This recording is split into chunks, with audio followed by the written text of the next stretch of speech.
1950 का वो दौर जब पूरे देश में एक ही नाम गूंज रहा था, मधुबाला। में मुझे कैसे पहचान सकते हैं? क्योंकि तुम खूबसूरत हो और खूबसूरत चेहरे का छिपाना बड़ा मुश्किल होता है। सब कुछ लुटा के होश में सुलगते हैं अरमान। दुनिया उन्हें वीनस ऑफ इंडियन सिनेमा कहती थी और उनकी एक मुस्कान पर लोग फिदा थे। प्यार किया तो डरना क्या, जब प्यार किया तो डरना क्या। लेकिन इस बड़ी कामयाबी और खूबसूरती के पीछे एक ऐसा सच छुपा था जो उन्हें अंदर ही अंदर हर दिन मौत के करीब ले जा रहा था। ये उस टाइम की बात है जब मेडिकल वर्ल्ड में ज़्यादा इनोवेशंस नहीं हुई और ऐसे ही एक बीमारी की हद पे चढ़ी 1950s की सबसे talented and most beautiful actress Madhubala. उन्हें वेंट्रिकुलर सेप्टल डिफेक्ट था, मतलब दिल में छेद। इस बीमारी ने उनकी जान ले ली। लेकिन यहाँ ये सवाल आता है कि क्या सच में इतने पैसे और रिसोर्सेज होने के बाद भी उनकी डेथ सिर्फ 36 साल की उम्र में ही हो गई? क्यों उन्हें जिंदगी भर काम करके भी अपनी लाइफ के आखिरी सालों में अकेले रहना पड़ा? लाखों फैंस, हजारों चाहने वाले, लेकिन एक ऐसा सगा आदमी नहीं जिसने उन्हें दिल से प्यार किया हो। क्या सच में इतनी कम उम्र में उनकी डेथ सिर्फ बीमारी की वजह से हुई या कोई चाहता था कि वो ज्यादा टाइम जिंदा ना रहे? आज इस वीडियो में आपको इन सब सवालों के जवाब मिलेंगे, तो इसे एंड तक जरूर देखना।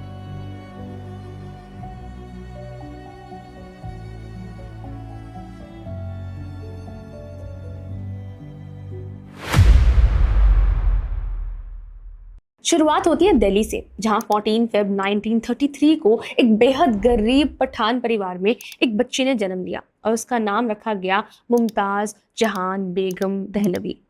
परिवार इतना गरीब था कि बेसिक हेल्थ केयर भी अफोर्ड नहीं कर पाता था। इसके चलते मुमताज के कई भाई बहन बचपन में ही बीमारी और भूख से मर गए। वो अपने घर की तीसरी बच्ची थी। जब उनके पिता अतुल्ला खान की टोबैको कंपनी से नौकरी चली गई तो परिवार रास्ते पर आ गया। अतुल्ला वैसे तो बड़े स्टीरियोटाइपिकल आदमी थे, लेकिन उन्हें एक चीज़ पता थी कि उनकी बच्ची यानी मुमताज़ में कुछ ऐसे टैलेंट्स हैं जिनसे वो पैसा कमा सकते हैं। वो एक बहुत ही प्यारी सी गाना गाने वाली और डांस करने वाली लड़की थी। इस एक्सट्रीम फाइनेंशियल क्राइसिस से निकलने के लिए अतुल्ला खान पूरे परिवार को लेकर दिल्ली से मुंबई पहुंच गए। मुंबई आकर परिवार का पेट पालने की पूरी जिम्मेदारी इस छोटी सी बच्ची के कंधों पर आ गई। जिस उम्र में बच्चे स्कूल जाते हैं और खेलते हैं, मुमताज़ ने बॉम्बे सिनेमा के कॉरिडोर्स में काम ढूंढना शुरू किया। उनका बचपन उसी दिन खत्म हो गया था जब उन्होंने पहली बार स्टूडियो की लाइट्स और हैवी मेकअप का बोझ उठाया। ये उस टाइम की बात है जब मुंबई का सिनेमा वर्ल्ड अपनी पहचान बना रहा था और उसी टाइम मुमताज़ की किस्मत पलट गई जब बॉम्बे टॉकीज की ओनर देविका रानी ने इस बच्ची का स्क्रीन टेस्ट लिया। उन्होंने इस बच्ची की आंखों का दर्द और टैलेंट देखा, जिसके बाद उन्हें अपना पहला बॉलीवुड चांस मिला, वो भी 9 साल की उम्र में, और वो अपने घर की इकलौती कमाने वाली मेंबर बनी। लेकिन कुछ टाइम बाद ही उनके घर में आग लग गई और वो दिल्ली वापस चले गए। पर देविका रानी मुमताज़ से बहुत इम्प्रेस थी, इसलिए वो मुमताज़ को वापस बुलाती है। उनके पिता को रियलाइज़ हो जाता है कि उनके परिवार के लिए मुंबई जाना ही सही रहेगा और ऐसे ही बेबी मुमताज़ की मधुबाला तक की जर्नी शुरू हो जाती है। जिसके बाद वो एज अ चाइल्ड एक्ट्रेस बहुत से रोल्स करती है और फिर आता है वो समय जब मधुबाला ने 14 साल की उम्र में राज कपूर के साथ फिल्म नील कमल से as a lead actress debut किया और 1949 की हिट फिल्म महल ने उन्हें रातों रात देश का सबसे बड़ा स्टार बना दिया। लेकिन इसी सक्सेस और फेम के शोर के बीच उनके शरीर के अंदर बहुत कुछ चल रहा था जिसका उन्हें अंदाजा ही नहीं था। उन्हें वेंट्रिकुलर सेप्टल डिफेक्ट था, जिसका मतलब था कि उनके दिल में छेद था। इसे ऐसे समझो कि एक नॉर्मल ह्यूमन हार्ट में लेफ्ट और राइट वेंट्रिकल्स के बीच एक स्ट्रॉन्ग वॉल होती है जो ऑक्सीजन रिच क्लीन ब्लड और ऑक्सीजन पुअर गंदे ब्लड को अलग रखती है। लेकिन मधुबाला के दिल में होल होने की वजह से दोनों तरह का खून आपस में मिक्स हो जाता था, जिससे पूरी बॉडी को ज़रूरी ऑक्सीजन नहीं मिलती थी। जब बॉडी को ऑक्सीजन कम मिलती है तो ब्रेन बोन मैरो को एक्स्ट्रा रेड ब्लड सेल्स बनाने का सिग्नल देता है, जिसे पॉलीसाइथेमिया कहते हैं।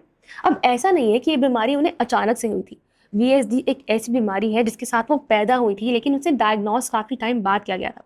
इस वजह से मधुबाला का शरीर ज़रूरत से ज़्यादा खून बनाने लगा और उनका ब्लड प्रेशर हमेशा डेंजरसली अब नॉर्मल रहने लगा।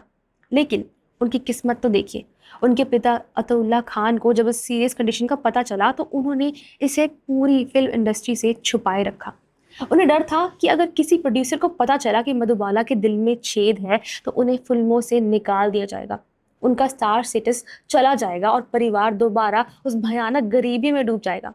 इस फाइनेंशियल ग्रीड और प्रेशर की वजह से मधुबाला को एक मशीन की तरह चलाया गया। वो रोज 14 से 16 घंटे की थकाने वाली शिफ्ट्स करती, स्टूडियो की दम घोटने वाली गर्मी झेलती और हर शॉट के बाद गहरी सांस लेती मिलती थी, लेकिन उनका दर्द सुनने वाला कोई नहीं था।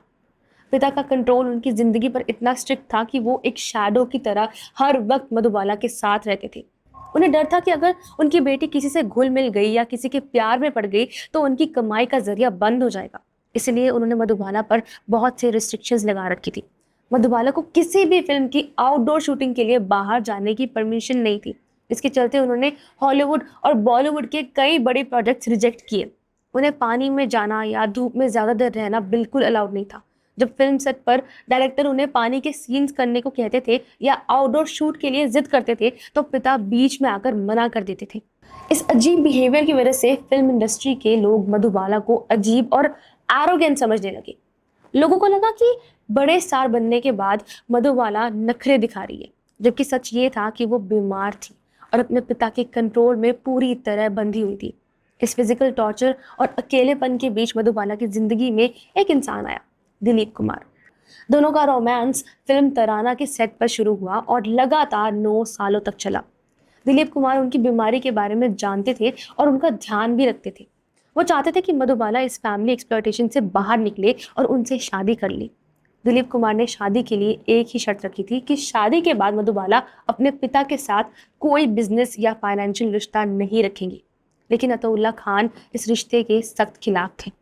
प्यार और परिवार की इस लड़ाई ने सबसे गंदा रूप तब लिया जब फिल्म नया दौर की आउटडोर शूटिंग के लिए पिता ने मधुबाला को जाने से मना कर दिया और डायरेक्टर BR चोपड़ा ने कोर्ट में केस फाइल कर दिया। कोर्ट रूम में जो हुआ उसे मधुबाला को मेंटली पूरी तरह तोड़ दिया। दिलीप कुमार ने कोर्ट में खड़े होकर उनके खिलाफ और डायरेक्टर BR चोपड़ा के फेवर में गवाही दी। उन्होंने कहा कि मधुबाला का हर फैसला उनके पिता के कंट्रोल में होता है। उनकी बहन ने सालों बाद बताया कि मधुबाला की मौत 2 बार हुई थी। पहली बार उस दिन कोर्ट में जब दिलीप ने बयान दिया था और दूसरी बार जब उनका शरीर शांत हुआ। दिलीप कुमार से अलग होने के बाद उनकी कंडीशन बहुत ज़्यादा खराब हो गई। इस दौरान डायरेक्टर के आसिफ की मैग्नम ओपस यानी उनकी बेस्ट फिल्म मुगल-ए-आज़म की शूटिंग चल रही थी। ये फिल्म पूरे 16 साल तक प्रोडक्शन में रही। इस लंबे पीरियड के बीच मधुबाला की हेल्थ लगातार बदतर होती गई। उन्हें लगातार बुखार रहता था और कमजोरी बढ़ती जा रही थी, लेकिन किसी ने भी उनकी हेल्थ पर ध्यान नहीं दिया। के आसिफ को सिर्फ और सिर्फ अपनी फिल्म के रियलिज्म से मतलब था और पिता को सिर्फ पैसे से। इस इमोशनल और फिजिकल स्ट्रेस के बीच एक भयानक हादसा हुआ। जेल के आइकॉनिक सीन की शूटिंग के दौरान मधुबाला को नकली जंजीरों की जगह असली और बेहद भारी लोहे की आयरन चेन से बांधा गया। उनका दिल पहले ही बॉडी को ऑक्सीजन सप्लाई करने के लिए स्ट्रगल कर रहा था और उन जंजीरों की हैवी वेट ने उनके चेस्ट और लंग्स पर अनबेरेबल स्ट्रेन डाल दिया। सेट पर डॉक्टर्स ने आकर वार्निंग दी कि अगर ये शूटिंग नहीं रोकी गई तो मधुबाला सेट पर ही दम तोड़ देंगी, लेकिन उन्होंने कभी काम को मना नहीं किया। वो मिट्टी पर घसीटते जाने वाले पेनफुल सीन्स खुद करती थी, जिससे उनकी बॉडी पर जंजीरों के काले निशान पड़ गए और स्किन छिल गई।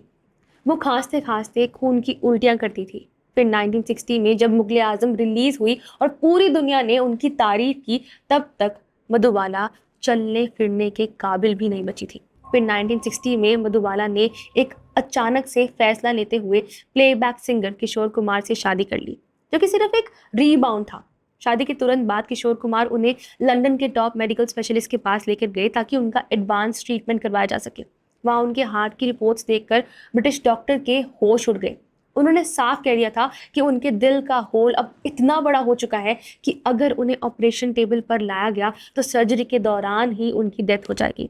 डॉक्टर्स ने बताया कि इस डिजीज़ का कोई ट्रीटमेंट नहीं है और उनके पास मैक्सिमम 1 या 2 साल का वक्त बचा है। इस सच ने किशोर कुमार को भी डरा दिया।